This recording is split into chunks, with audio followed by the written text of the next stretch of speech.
The news today, two major regions of the ANC in Gauteng have postponed their elective conferences to later this month.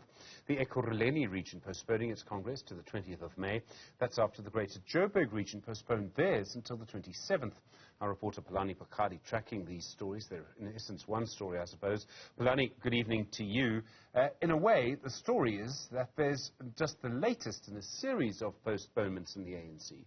There had to be postponements as far as the leadership is concerned. They tell us here in Newzroom Afrika that it is very much necessary to do so because they have introduced a new system, and that is the scanner system. And that particular scanner, they are ensuring that they are able to know which branches are in good standing and which members are in good standing. And if they are unable to quantify the membership and even the number of branches at this end, they will then have to order reruns because there will then be some sort of queries that have been lodged in this instance. So we have seen in Joburg at about 70 complaints have been lodged, and they've all been dealt with, just about 8 remaining, and some of them have been taken all the way to the National Elective Conference, the National Resolution Committee to deal with this matter, as well as the Provincial Executive Committee dealing with the matters in that instance, Stephen. In Ekurhuleni, they also had similar cases, and about 44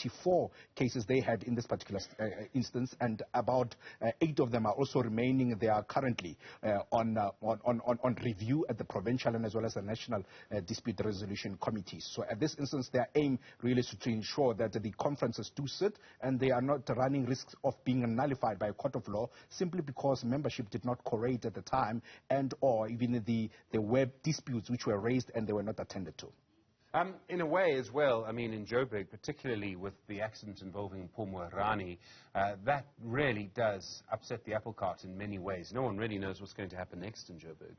Really, no one really knows what is going to happen next because there are 2 main lobby groups, and one of those main lobby groups are led by Rani, looking to take over the chairpersonship of the Joburg region in its sense, and he's going up against another lobby group champion currently, who is Dada Morero, who's currently the secretary. So the secretary and the treasurer of the region are currently really canvassing against one another for the top position of the region, that is the chairperson of the region. So whether or not Rani will be ready for next week, I'm sure that is a health reason, and the family telling us a little bit earlier on that he is recovering well in hospital, and the aim is to try and ensure that he gets to recuperate, and the political side of it, his people within his lobby group, I'm sure they just want to continue lobbying and ensure that by the time conference comes, at least he's able to accept nomination, because that is a very important aspect. If one person is not there physically, he should be via letter through the guidelines of the African National Congress